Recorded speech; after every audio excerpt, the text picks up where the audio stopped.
अस्सलामु अलैकुम वरहमतुल्लाहि वबरकातुहू। तो नाज़रीन कराम, आज की इस वीडियो के अंदर आपको जानने को मिलेगा कि अगर आप ये 5 गलती करते हैं तो इन 5 गलती की वजह से आपकी कमाई में, आपके रिस्क में कमी आ जाती है, आपकी कमाई में कभी बरकतें नहीं होंगी।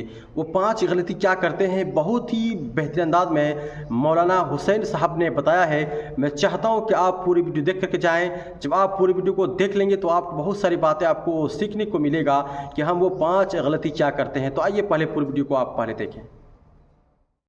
नाजरीन, आप सब कैसे हैं? उम्मीद करता हूं कि आप सब खैरियत से होंगे। अल्लाह पाक की बारगाह में दुआ है, मौला तबारक व तआला आप सबको सलामत रखे, आप सबकी सारी परेशानियों को दूर अता फरमाए। तो नाजरीन किराम, आज के वीडियो में मैं आप तक पहुंचाने वाला हूं कि 5 गलती ऐसी है, जी हाँ 5 गलती आज हम और आप करते हैं, इस वजह से जो है हमारे रिस्क में कमी आ जाती है। और वो कौन कौन सी 5 गलती है जिसकी वजह से हमारे रिस्क में कमी आती है और हमें आपको करना क्या चाहिए, उन गलतियों को सुधारना कैसे चाहिए, ये मैं आप तक इस वीडियो के ज़रिए पहुंचा रहा हूं।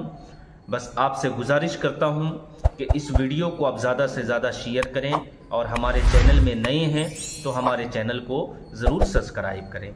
अब आइए मैं आपको बताता हुआ चलूं कि 5 गलती जिनके करने से हमारे आपके रिस्क में कमी आती है और इनको सुधारना कैसे है वो आप तक मैं पहुंचा रहा हूं। सबसे पहली गलती, अब आइए सुनाता हूं मैं आपको कि सबसे पहली गलती क्या करते हैं जिसकी वजह से हमारे रिस्क में कमी आती है।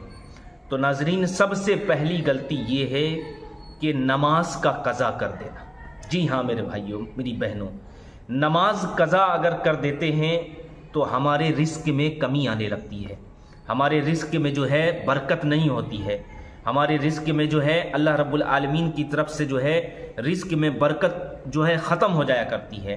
तो हमें और आपको क्या करना चाहिए? हमें आपको करना चाहिए कि नमाज के पाबंद बन जाएं, नमाज़ें पंजगाना अदा करें, क्योंकि नमाज जब बंदा कोई पढ़ता है तो अल्लाह रब्बुल आलमीन उस बंदे के रिस्क में बेपनाह बरकतें नाजिल फरमाता है, अपनी बरकतों का, अपनी रहमतों का खूब नुज़ूल फरमाता है। तो नाजरीन, आज जो लोग शिकायत करते हैं कि हमारे रिस्क में कमी आ रही है, हमारे रिस्क में बरकत नहीं हो रही है, तो सबसे पहली कमी, सबसे पहली वजह यही है कि हम वक्त पर नमाज की पाबंदी नहीं करते। नमाज हमें पढ़ना चाहिए और हकीकत है मेरे भाई मेरी बहनों कि नमाज के आप पाबंद बन जाइए, इंशाअल्लाह तबारक व तआला रिस्क की तंगी दूर हो जाएगी। नमाज के पाबंद बन जाइए, इंशाअल्लाह तबारक व तआला रिस्क में खूब बरकतों का नुज़ूल होगा। नमाज के पाबंद बन जाइए, इंशाअल्लाह अल्लाह रब्बुल आलमीन अपनी रहमतों का नुज़ूल फरमाएगा। तो ये सबसे पहली निशानी थी जो कि रिस्क में कमी के बाइस बनते हैं कि नमाज नहीं पढ़ते हैं, इसी वजह से हमारे रिस्क में कमी पैदा होती है। तो मेरे भाइयों मेरी बहनों, नमाज पढ़ना शुरू कर दीजिए, इंशाअल्लाह तबारक व तआला आपके रिस्क में खूब बरकतें होगी। ये पहली निशानी थी जो मैंने आप तक पहुंचाया। अब आइए मैं आपको दूसरी निशानी पहुंचा रहा हूं। दूसरी निशानी क्या है जिसकी वजह से रिस्क में तंगी आती है?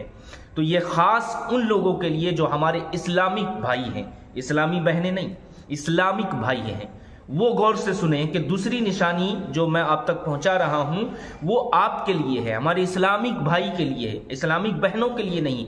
वो क्या है कि कब्रिस्तान में हंसना।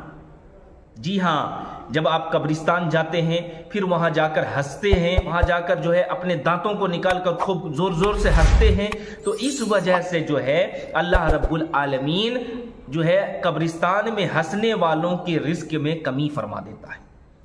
तो हमें और आपको क्या करना चाहिए कि जब हमारे इस्लामिक भाई कब्रिस्तान जाएं तो वहां हंसना नहीं चाहिए, क्योंकि वहां हंसने की जगह नहीं है, वहां रोने की जगह है। कब्रिस्तान क्या है? कब्रिस्तान वहाँ रोने की जगह है, इबरत की जगह है। हमें आपको जाकर वहाँ इबरत हासिल करनी चाहिए कि आज ये लोग अपने कब्र में सोए हुए हैं, कल हमारी भी बारी आएगी, कल हम लोग भी जो है इसी कब्र में आकर सोएंगे। तो वहाँ हंसना नहीं चाहिए। वहाँ हंसने से क्या होता है, अल्लाह रब्बुल आलमीन एक तो गुनाह लिखता है और दूसरा क्या है, रिस्क में तंगी आ जाती है, रिस्क में बेबरकती आ जाती है, रिस्क में बरकत नहीं होती है, रिस्क में अल्लाह ताला अपनी रहमतों का नुज़ूल नहीं फरमा आता है। इसलिए हमारे इस्लामिक भाई से गुजारिश करता हूँ, बहुत सारे ऐसे लोग हैं कि जो आज भी कब्रिस्तान जाकर जो है वहाँ जाकर खूब हंसते हैं, वहाँ जाकर जो है खूब जो है दुनिया की बातें करते हैं। तो मेरे भाइयों, इस तरीके से करना बंद कर दीजिए। इंशाअल्लाह अगर आपने इस तरीके का काम करना बंद कर दिया, हंसना बंद कर दिया कब्रिस्तान में जाके, तो अल्लाह ताला ज़रूर अपनी रहमतों का नुज़ुल फरमाएगा। आपकी जो रिस्क की तंगी चल रही है, अल्लाह ताला ज़रूर आपकी रिस्क की तंगी को दूर फरमा देगा। तो ये नंबर 2 पर था जो मैंने आपको बताया। अब आइए तीसरा क्या है जो रिस्क में कमी होने का सबब बनता है। वो तीसरा नंबर पर ये आता है कि जो बंदा खाना खाते वक्त, यानी खाना खा रहा है, लाइट चली गई, अंधेरे में खाना खाने लगा, तो खाना जो अंधेरे में खाता है जो बंदा, तो रिस्क में कमी आती है। इसलिए हमारी माँ बहनों से, हमारे इस्लामिक भाइयों से भी गुजारिश करता हूँ कि अंधेरे में खाना ना खाएं। अंधेरे में खाना खाने से रिस्क में तंगी आती है, रिस्क में बेबरकती होती है। इसलिए मैं आपसे गुजारिश करता हूँ कि जब भी आप खाना खाएं तो रोशनी में खाएं। रात का खाना, क्योंकि रात जब अंधेरी हो जाती है, अचानक कभी लाइट चल जाती है, तो अब आप सवाल करेंगे कि मौलाना साहब कभी अचानक लाइट चल जाती है, तो अचानक अगर लाइट चल गई तो उसमें कोई हर्ज नहीं, लेकिन लाइट गई भी है, अंधेरा ही अंधेरा है और फिर आप उस वक्त खाना खा रहे हैं, तो इसलिए गुजारिश करता हूं कि अंधेरे में आप खाना ना खाएं। अंधेरे में अगर आप खाना खाएंगे तो फिर आपके रिस्क में तंगी जरूर आएगी, आपके रिस्क में कमी आएगी। इसलिए अंधेरे में कभी खाना ना खाएं, अंधेरे में खाना ना खाएं। अंधेरे में जब आप खाना नहीं खाएंगे तो इंशाअल्लाह आपके रिस्क में बरकत ही बरकत होगी। रोशनी में खाना खाएं। जी हाँ, तो ये नंबर 3 पर मैंने ये बताया। अब आइए चौथे नंबर पर आता है कि मगरिब और इशा के दरमियान सोना। हमारे बहुत इस्लामिक बहनें खास करके और हमारे इस्लामी भाई भी जो है मगरिब और इशा के दरमियान सो जाते हैं, नींद ले लेते हैं।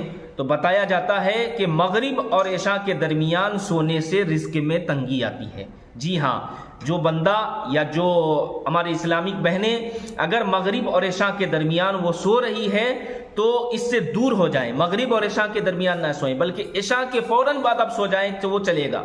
लेकिन मगरिब और इशा के बीच में अगर कोई बंदा या बंदी सोता है तो रिस्क में तंगी आती है, रिस्क में कमी आती है, रिस्क में बेबरकती होती है। इसलिए गुजारिश करता हूं कि मगरिब और इशा के दरमियान ना सोएं। मगरिब इशा के दरमियान सोएंगे तो रिस्क में बरकत नहीं होगी, और इशा की नमाज पढ़कर सोएंगे तो इंशाअल्लाह रिस्क में खूब बरकतों का नुज़ूल होगा। तो ये 4 नंबर मैंने आपको बताया। अब आखिरी मैं आपको बता देता हूं। अब आखिरी क्या है, आप गौर से सुने। आखिरी ये है कि जब आप कुरान शरीफ पढ़ते हैं, और कुरान शरीफ में कितने सजदे हैं? कुरान शरीफ में 14 सजदे किए जाते हैं, जो वाजिब है। बताया जाता है कि अगर आप कुरान शरीफ पढ़ रहे हैं और सजदे तिलावत आ गया और आप सजदे तिलावत नहीं करते हैं तो इसकी वजह से भी रिस्क में कमी आती है, रिस्क में तंगी आती है। तो गुजारिश करता हूं कि जब भी आप कुरान पढ़ें और कोई आयत पर जब सजदा आ जाए तो आप सजदे तिलावत जरूर करें, क्योंकि सजदे तिलावत करना वाजिब है। अगर आप नहीं करेंगे तो भी गुनहगार होंगे और इसकी वजह से रिस्क में कमी भी होगी। तो मेरे इस्लामिक भाई, मेरे इस्लामिक बहनों, गुजारिश करता हूं कि ये जो 5 बातें मैंने आपको बताया, इन बातों पर अमल करना जो है शुरू कर दीजिए। ये पहली बात, नमाज ना पढ़ना, रिस्क में तंगी आती है। ये दूसरी बात जो मैंने अब तक शेयर किया, तीसरी, चौथी, 5वीं, ये 5 बातों पर आप अमल करना शुरू कर दीजिए। इंशाअल्लाह रिस्क की कमी दूर हो जाएगी। अल्लाह ताला आपके रिस्क में बेपनाह बरकतों का नुज़ूल फरमाएगा। जब ये 5 बातों से जो है दूर हो जाएंगे तो अल्लाह करीम हमें आपको इन 5 बातों पर अमल करने की तौफीक अता फरमाए। नाजरीन, गुजारिश करता हूं कि इस वीडियो को आप ज़्यादा से ज़्यादा शेयर करें और चैनल को ज़रूर सब्सक्राइब करें। तो नाजरीन कराम, आपने पूरी वीडियो देख ली और समझ भी गए होंगे कि हम वो 5 गलती क्या करते हैं। आपने पूरी वीडियो के अंदर आपने जान लिए। तो नाजरीन, ये वीडियो देख करके आपको कैसा लगा, अपनी राय को कमेंट में ज़रूर बताएँ और वीडियो को सदक़े जारिया समझ के दोस्तों में ज़रूर शेयर करें। अस्सलामु अलैकुम व रहमतुल्लाहि व बरकातहू।